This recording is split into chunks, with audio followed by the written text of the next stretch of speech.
It's embarrassing to be seen with you.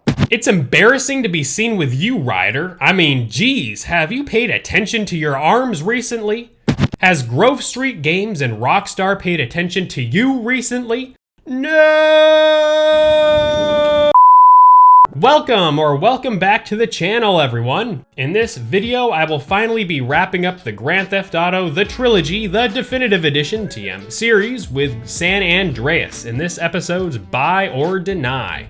In this video, we are going to take a look at the third and final entry to round out this trilogy and see if this game has improved since its initial launch, nearly 3 months ago. It's been almost 3 months, but has this game come out of the miserable state it launched in?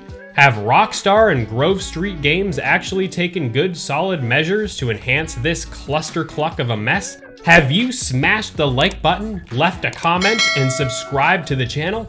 Join me as we dive deep into San Andreas Definitive Edition and see if we can finally give a verdict of buy in this latest episode of Buy or Deny. Oh, fuck you too. Let's go! Also, check out part 1 and part 2 of Buy or Deny, videos in the description about GTA 3 and Vice City. Okay, so let's get the immediate question out of the way, right? Is San Andreas the very best Grand Theft Auto? Wait, was that the question? Just shut it already and answer the damn thing. Fine, jeez. San Andreas is most definitely the most polished game in the trilogy that released during the PS2 days, as San Andreas is so jam-packed full of fun and interesting things to do. In fact, Grand Theft Auto 3 and Vice City all pale in comparison and look like mini GTAs when compared to San Andreas' wealth of content to explore. San Andreas feels like an actual state to rampage through, compared to GTA 3 and Vice City merely being replicas of cities. San Andreas' Los Santos, San Fierro, and Las Venturas all comprise of cities resembling Los Angeles, San Francisco, and Las Vegas respectively, and add absurd levels of GTA charm to them, making them wholly unique. Not only that, but a substantial part of the map is chock full of backcountry areas and tranquil suburbs. Not unless you take protagonist CJ through a farm, grinding up wheat and humans with a tractor. Anyway, because San Andreas is so much grander than GTA 3 and Vice City, it's not hard to see why so many fans of the series enjoy San Andreas the most, and that even goes beyond those games to GTA 4 and GTA 5. People just can't get enough of CJ and the Grove Street Gang, and I can't blame them. Hey, baby, you okay, man? CJ's tale of a man rising to power after years of loss and uncertainty is an epic statewide sprawl that consists of nearly 100 story missions that take you all over San Andreas, from the peak of Mount Chiliad to the canyons of Bone County, to all 3 cities and beyond. Prepare to get in your jetpacks and play some of the wackiest missions ever conceived in a GTA title in San Andreas as we go deep into what does and doesn't work with this definitive edition. The largest issue with the Grand Theft Auto The Trilogy, the Definitive Edition TM, is the fact that these 3 classic games were launched in such a poor state, rendering these admittedly better looking games, for the most part, less appealing than their PS2 originals. Nothing has really been updated or patched out since they altered the rain and weather effects. I hate to break it to you, but there really hasn't been much more love put into this game. Although the rain looks considerably better, it's still not in the ideal shape we all want it to be in. It is true that weather effects have been altered in the game to a certain degree. Remember when you could be at certain parts of the map and just see the entirety of the map in its crazy draw distance? Yeah, well, nearly 3 months later, you can take that very same hike or drive or whatever the heck people do to get up there, jetpack? I'm in! And still see the beautiful, ugly draw distance reveal everything atop Mount Chiliad. So sad. But there's always a but. The developers did add some weather effects that oh so occasionally enhance the game to look more like the original, with added fog to mask certain areas, increased cloud density, and a little bit more. I think it's ridiculous that we are actually getting enhancements to the game that make the package look more like the original PS2 game than the Definitive Edition. How crazy is that? That would be a big mistake. You hear me? We're watching you.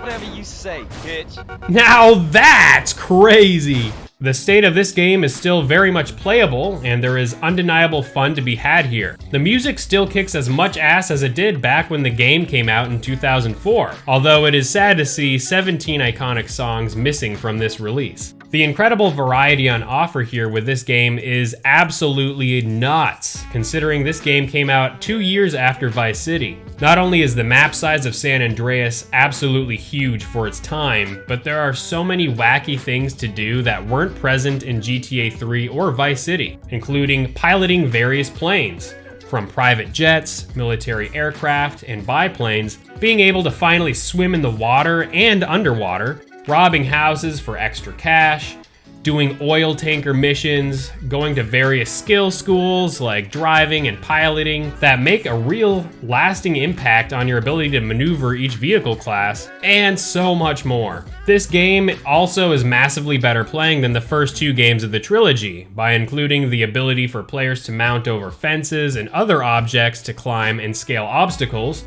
instead of awkwardly trying to jump over them in the previous 2 games, being able to crouch, increasing your accuracy, being able to stealth walk and assassinate targets from behind, learning new fighting moves in the gym, and so much more. On top of that, San Andreas introduced a more RPG-style progression when it comes to athleticism, with stats governing CJ's muscle, stamina, lung capacity, sex appeal, fat levels, and more. One of the fun things I remembered about San Andreas back in the day was being able to date multiple ladies at the same time, and you can still do that here in this definitive edition too.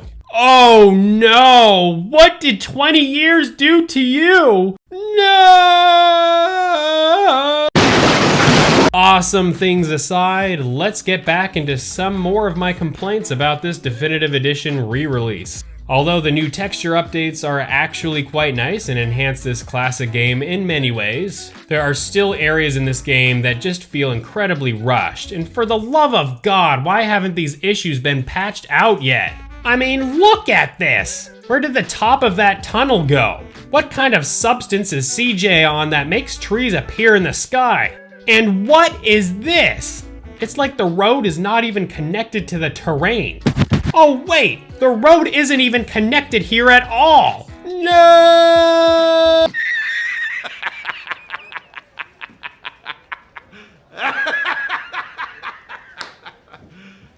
You serious? All these graphical errors are still present in this game, nearly 3 months after the game released, and this is simply unacceptable. None of this was a problem in the original game, so why was this such a challenge to develop for with the definitive edition? As fans of this franchise, it is such a blow to us, as this collection of games is so iconic and so widely loved and embraced. By not having these updated definitive edition games, well, updated, the quality further regressed and in many areas got worse than the original release on the PS2. Give me one compelling reason why players should look beyond these obvious errors and treasure this collection. Sure, there have been very minimal enhancements to the gun control, which, by the way, they failed miserably at making these games feel like modern GTA titles, like they said they would. The checkpoint system in San Andreas is nice, for sure, and the new graphics and texture upgrades have been, for the most part, pretty nice. But there are so many glaring issues when it comes to those graphics that they put in that leave these rather large blemishes on a once incredible looking game for its time. Rather than enhance a kick-ass, one-of-a-kind game, they made it look better in areas and massively worse in others, while taking out numerous songs, made it perform with numerous frame rate issues and game crashes, even on modern gaming devices, and more.